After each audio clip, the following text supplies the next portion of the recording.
নমস্কার, আপনারা দেখছেন সময় কলকাতা। সময় নিউজ নিয়ে আমি পৃথা রয়েছি আপনাদের সঙ্গে। এখন চোখ রাখবো বিস্তারিত খবরে।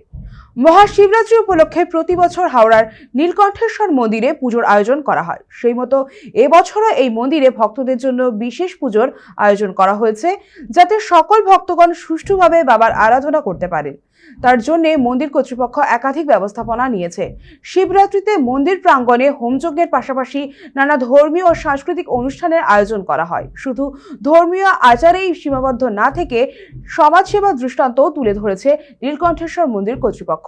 এদিন প্রায় 200-রও বেশি অসহায় মানুষের হাতে বস্ত্র তুলে দেওয়া হয়। মন্দির সূত্রে খবর, দুদিন ধরে শিবের বিশেষ পূজা ও অর্চনা চলবে।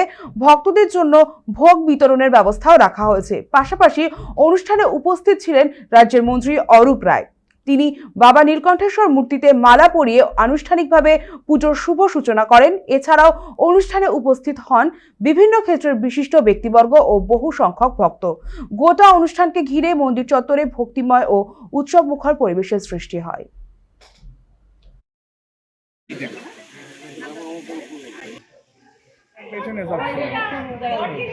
এরপরে পরিচালনায় চলুন একটু ভিন্ন স্বাদের একটা নাচ দেখে নিই। সেই শানু আমরা অলরেডি অনাথ আশ্রমে একটা ডোনেশন আমরা পাঠিয়ে দিয়েছি। তারা একদমই প্যারালাইসিস, আসতে পারবে না। এটা আমাদের আগে থেকেই প্রস্তুতি নেওয়া ছিল।